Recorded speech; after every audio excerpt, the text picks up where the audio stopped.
Good day, Dragon Slayers. I am joined today by one of my old partners, Jessica Ferrin. Jessica, despite her youth, is a repository of great wisdom. And together we're going to be exploring a subject that coincidentally turns out to be central to our interest. We'll call it neurotheology. We're going to tackle this rather humbly. I just happen to look at other people that have tried to explore this, including such notable folks as Richard Dawkins, Thomas Aquinas, and others. And the question we have is there a God? When did God begin? What is the origin of our special quality of ability to have transcendental experiences? To give you a sense of this, uh, I wasn't around at the time, and I'm sure Jessica, given her raw youth, this would not be possible for her. But the Big Bang began about 14 billion years ago, allegedly the origin of the universe. And some theorize that this has happened multiple times. So 14 billion years ago, that happened. On Earth, life began, but there have been multiple extinction events over the origin of Earth. But somehow, out of the primordial soup came life about 65 billion years ago. Uh, the great extinction that destroyed the dinosaurs occurred. Even before that, mammals were around for about maybe 250 million years ago. Man has only been relatively recent on Earth, perhaps 300,000 years. And in recent times, Homo sapiens has been the dominant form of mankind. Well, approximately sometime between 6,000 BC and the present, a variety of civilizations came up with their own belief in God and God's spirits. And we see evidence of that in the Egyptian Book of the Dead, the Gita, the Bible, and others. Why did this happen? Well, I would argue that, and Jessica, join in anytime you wish, there is part of our brain that is almost like a receptor or radio transmitter and receiver for godlike experiences. It involves the amygdala, the limbic system, the temporal lobe, and so on. Just join us in this. What's your own view of this? And I encourage you to add your research. This is one of my favorite topics. I have a minor in religious studies and theology from Santa Clara University, and a lot of the research that really talked about this came right after I graduated and was heavily involved with research and looking into this. And I wrote my honors thesis on religion and film, and I think that there is a significant whole other podcast we could do about ways that the modern human has found religion in non-religious subjects, but I wrote it about apocalyptic themes and Christian themes in film, which is a bit ironic because I don't identify as a Christian. That's not something that really resonates with me. I was raised Episcopalian. Now I would consider myself a little complicated. I would refer to myself as an Abrahamic Buddhist because I believe in the Jewish book. I'm part Jewish. I considered converting to Judaism, and I meditate regularly with my family. It's something that's really important to us, and I think that Jewish meditation and Zen Buddhist meditation have a lot in common. They're very different, but they all support this idea that our brains were either created or evolved to connect with a deeper part of the universe. And Maya Bialik has a great quote out there, and she describes God in a really wonderful way. And I encourage anybody who's listening to go look it up and see it in her own words. But she basically says, in her Jewish experience, she's an Orthodox Jew, that looking at the universe, we have questions and we choose to see the rules, the structure, the complexness, and the wonder of the universe, and we call it God. And however you choose to view all of those subjects, I think you can also be an atheist and still interact with those same forces through physics, quantum physics. I think science is starting to catch up with those ancient ideas that we have. And I recently read a book called No Self, No Problem: How Psychology is Catching Up with Buddhism by Dr. Chris Niebauer, who's a neuroscientist.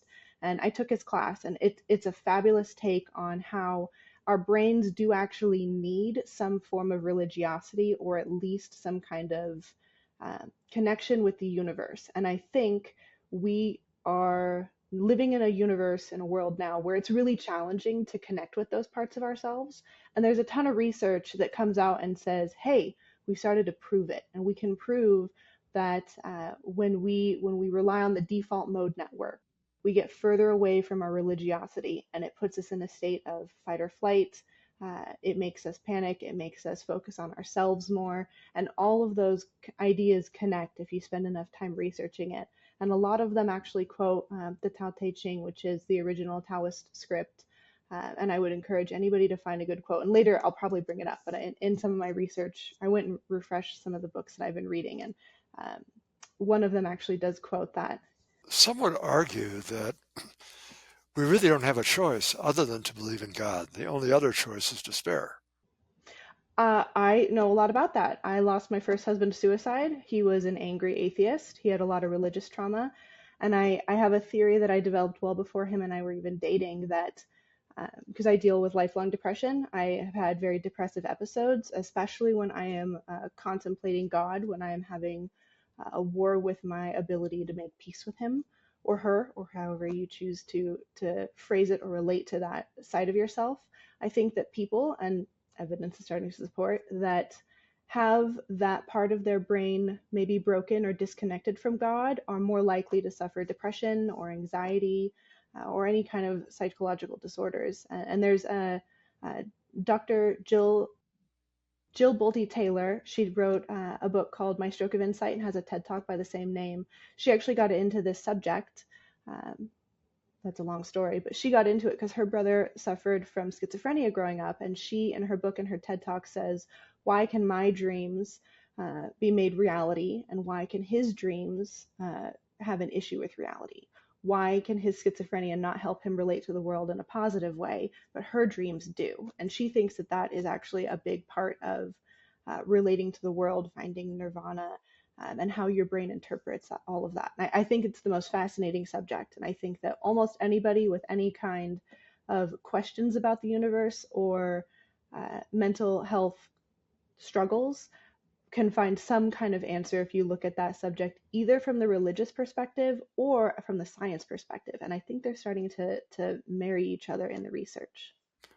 I would argue, as spending my professional life as a psychiatrist, that depression and anxiety are almost a certain part of the human condition if you are conscious, and that we are mobilized by organizing myths that get us through the experience of living, and that in fact, we think about the origin of the Jewish tradition. How did that come about? Well, as you and I have discussed earlier, you can imagine what it was like for the Jews fleeing Egypt at the time.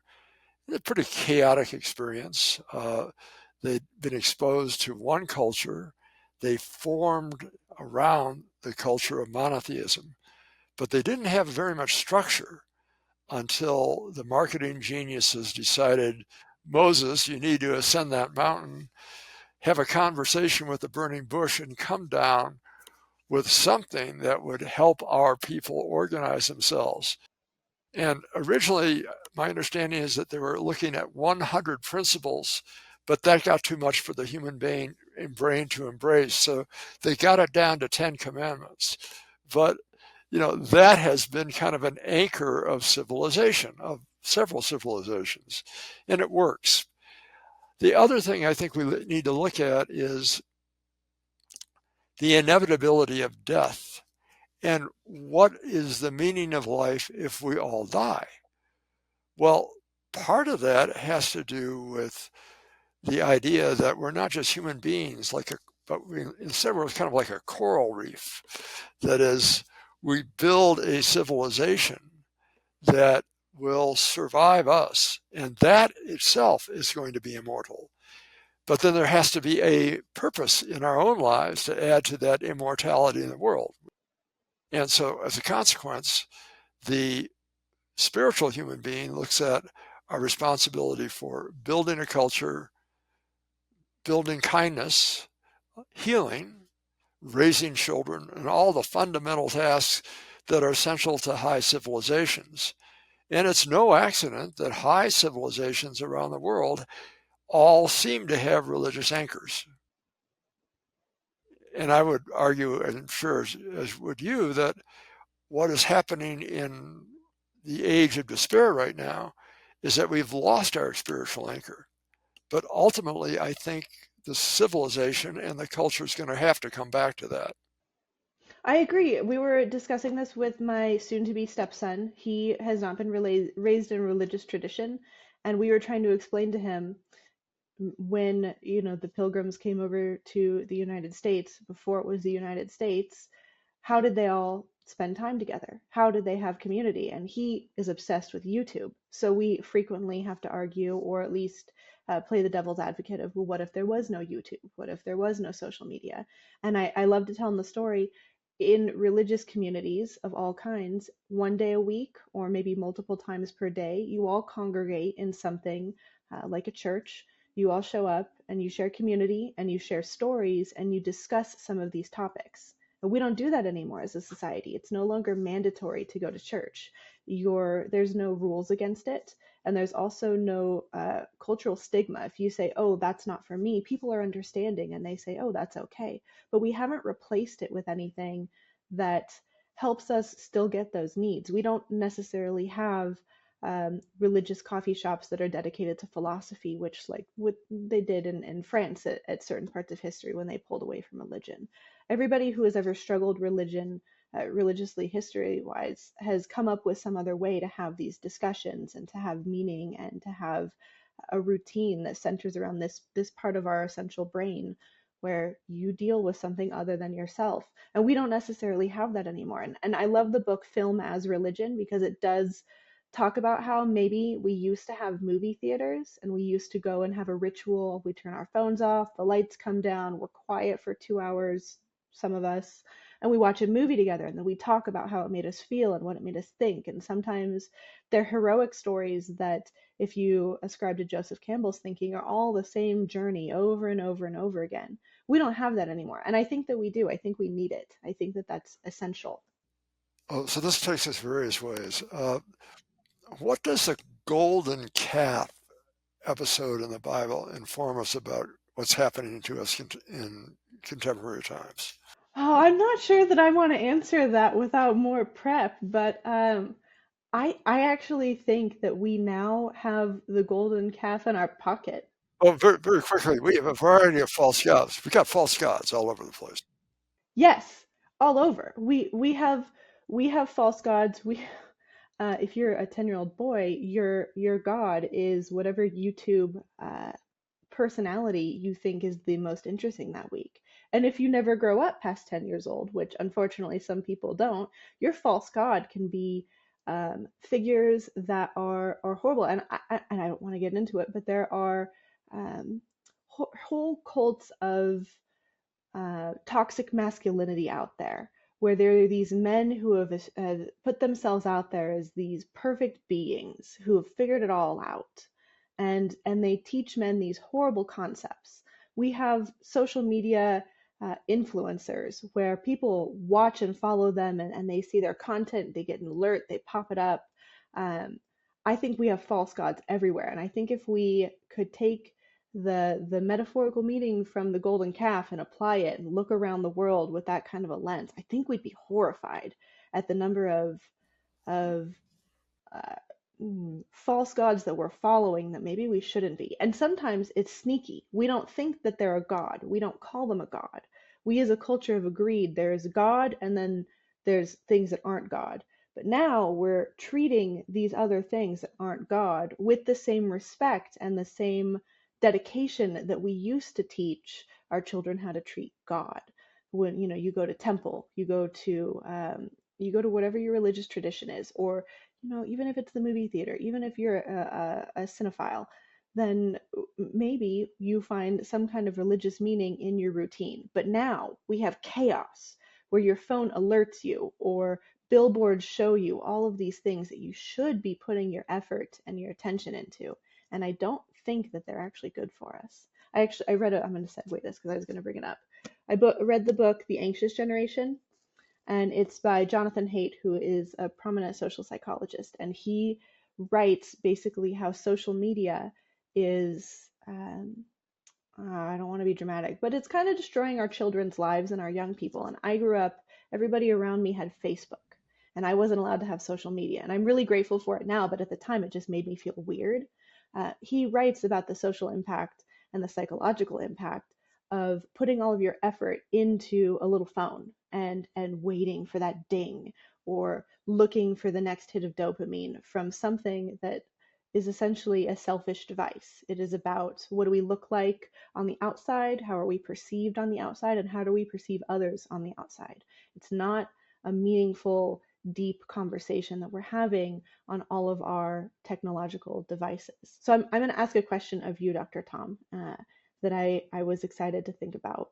Um, how do you think, and this is a two-part question, I sent them to you earlier, but I think now is a good time to talk about, what do you think technology, social media, online shopping, all of those attention grabbing, marketing heavy topics, what do you think they do to our brains and the part of our brain that relates to God or a higher being?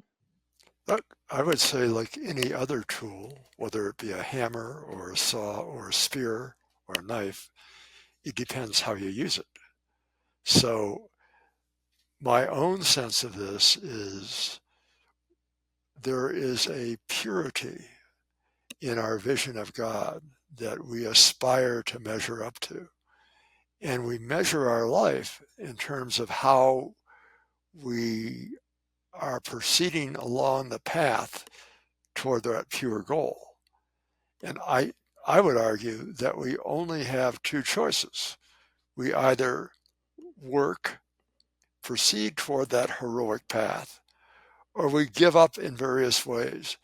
Self-indulgence, oversleeping, overeating, overdrinking, getting high, whatever it may be, having no moral compass at all, losing compassion, and so on.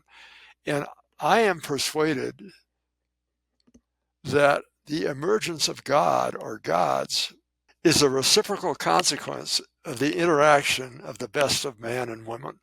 That is, we create our gods and our gods inspire us.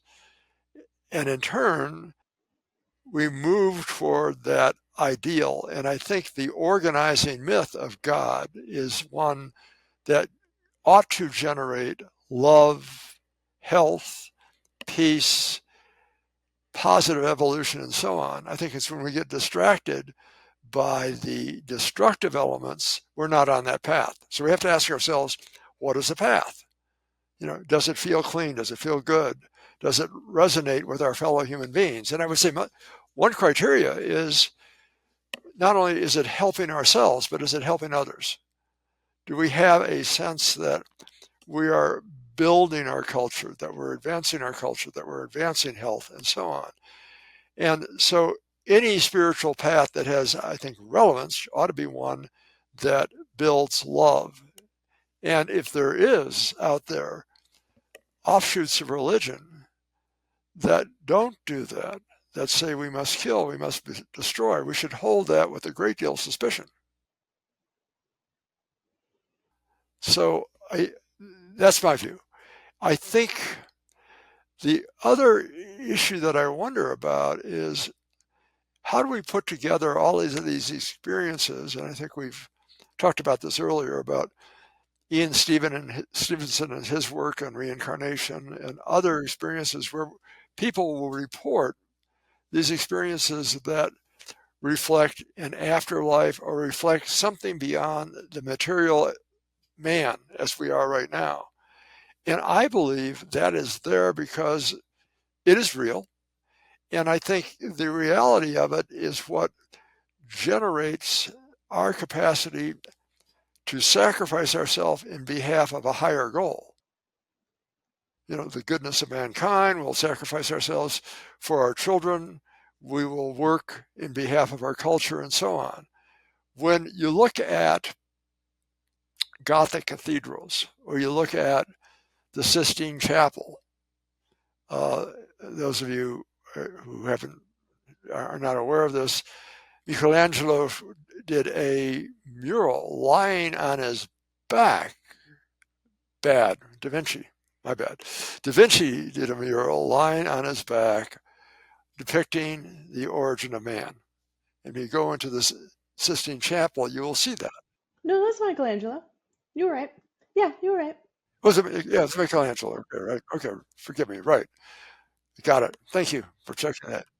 Insert famous artist from way back when. Yeah. Yeah. Okay. Michelangelo.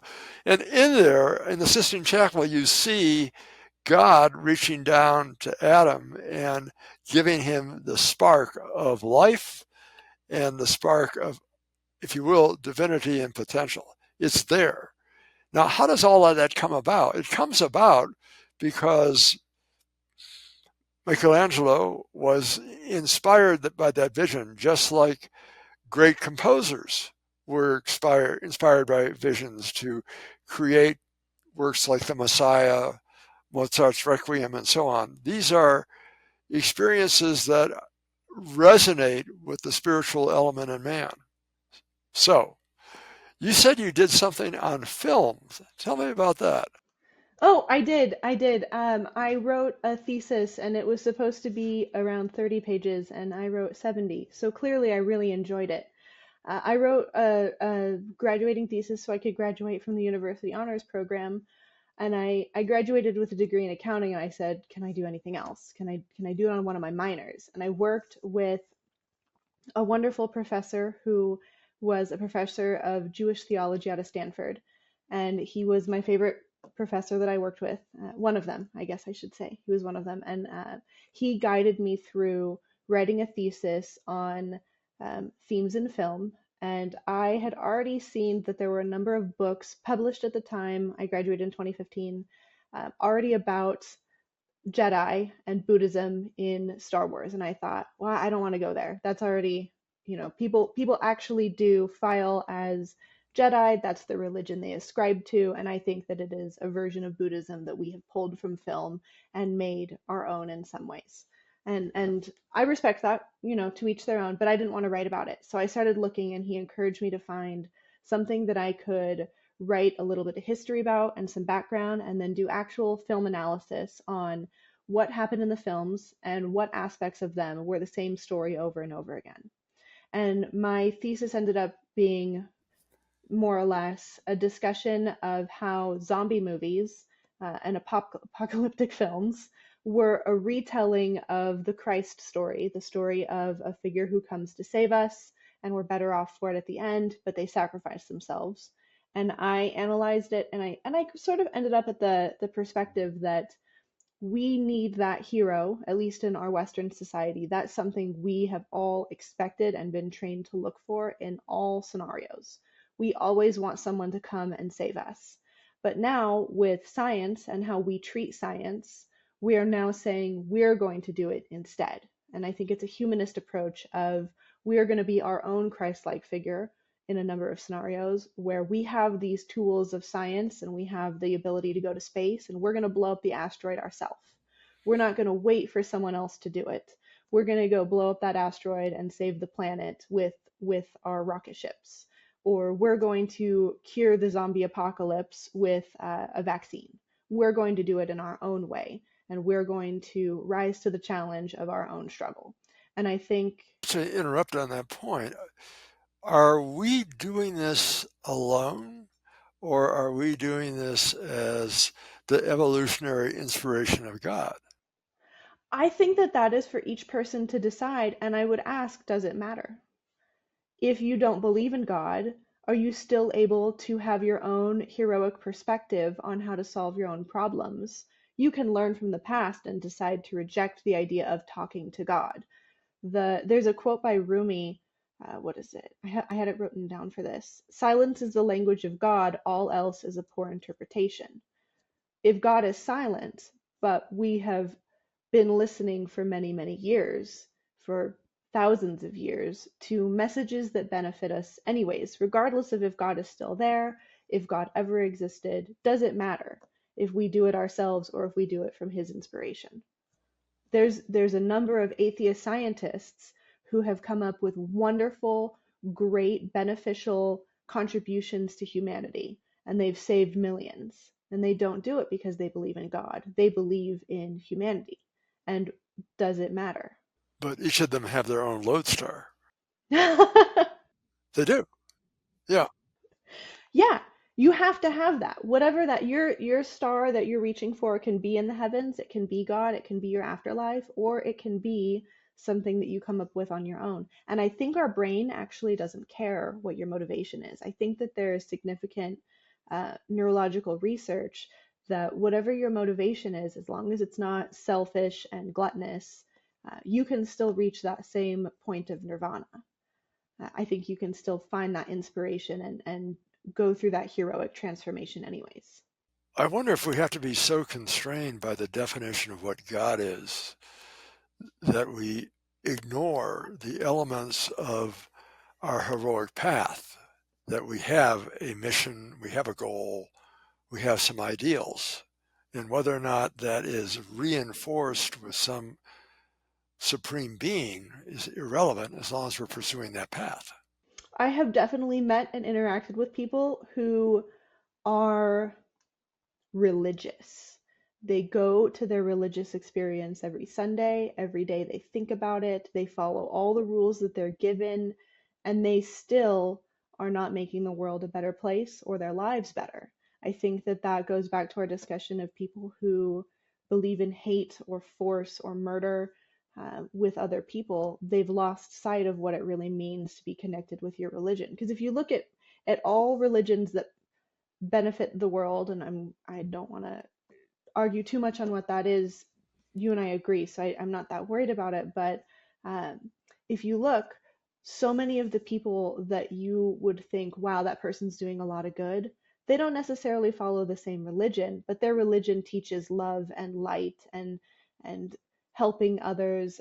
Almost all religions have some kind of contribution to the poor, ways to treat others with kindness. I believe the Quran says you're supposed to give 1/3 of your profits to those in need. I know Christianity has many things of giving to the poor and alms. We all have it. So I think that clinging too tightly to your religion actually does the opposite. If you're looking at the meaning of the religion, you can find the good and the light in things. But if you're looking at the letter of your religion, it becomes very difficult to understand. Is God the words or is God the meaning? And does his definition, does the definition of God change based on what letters you're reading? What is pro-human is what works. And the religious path that speaks to giving back, contribution, charity, peace, love, kindness, healing.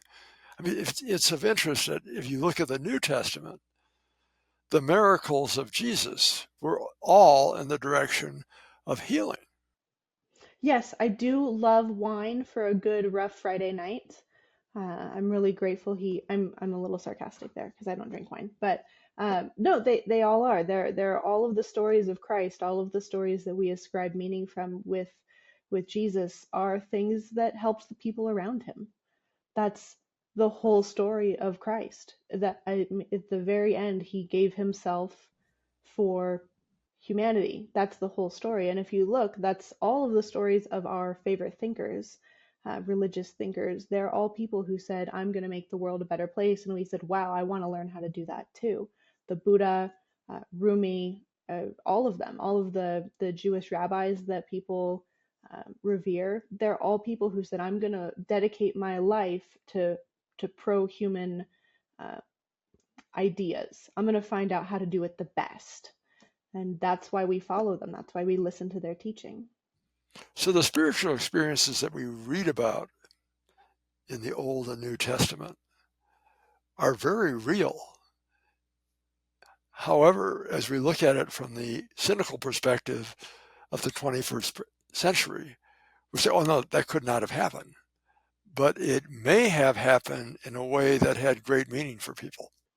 I mean, if you think about stories you hear today with video cameras and in-person accounts written down on a digital format and immediately dispersed, the story as it happened immediately is always different from what we end up hearing later.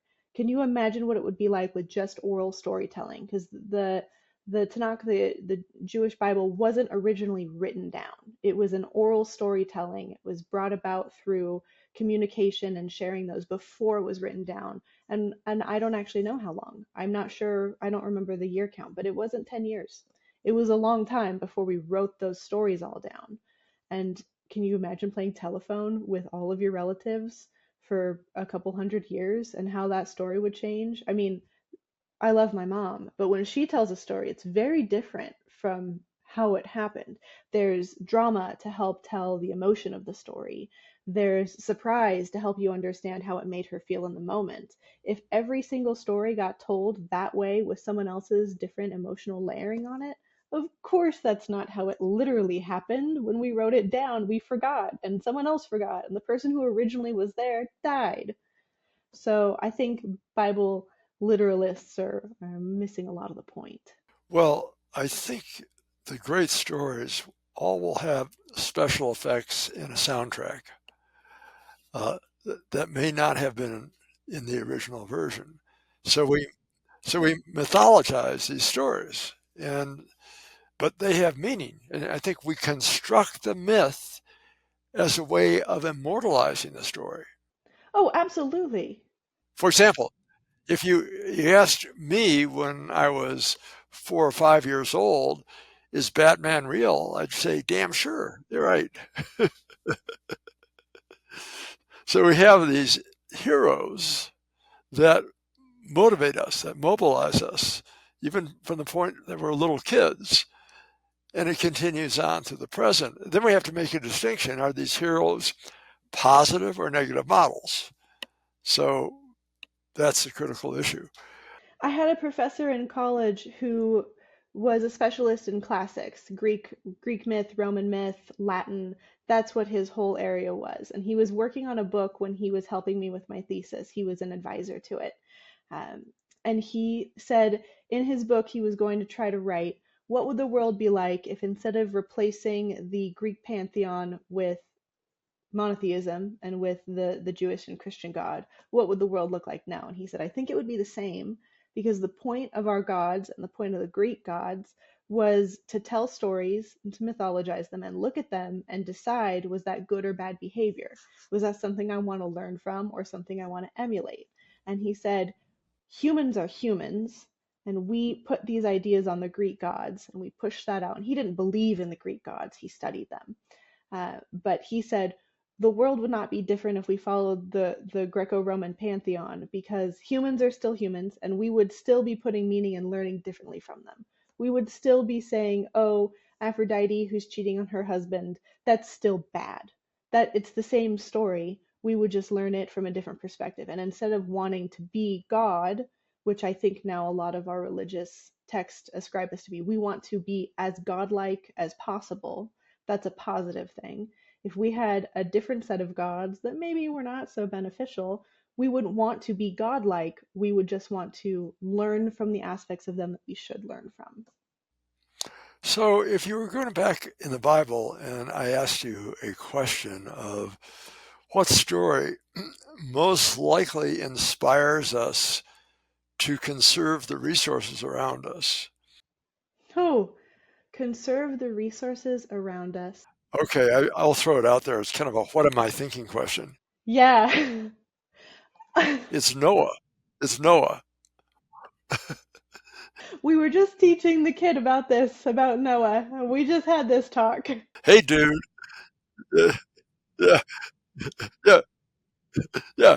Hey, dude. Look, there's going to be a flood. I'm telling you, in particular, there's going to be a flood, and you need to preserve all that is relevant on this earth. So I want you to build an ark and gather the beasts. Can you imagine if somebody got that message today? What would happen to that person? You know, you're building an ark in your backyard, and your neighbors are saying, "What the hell are you doing, buddy?"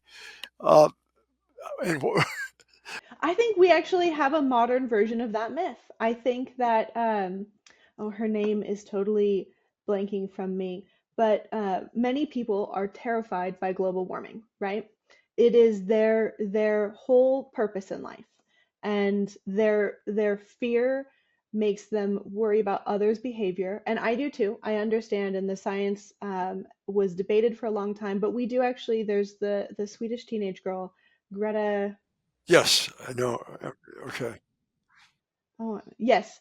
I think we could call her a modern day Noah for global warming. I think she really did say, I believe a flood is coming, except it's going to be the opposite. It's going to be global warming, and here's what we need to do about it. And I think we can see how people treated her. Some people were respectful and said, I agree, let's try, and some people said, everything is wrong with you and you're a bad person. I think we can actually look at all the comments online and how she was treated by different celebrities, and I think we can imagine what it would have been like to be Noah, who truly believed that the flood was coming. She truly, that is in her core. She does believe in global warming, and regardless of where you sit on either side of the argument of global warming, I think we can look at her and say, oh, there's Noah again.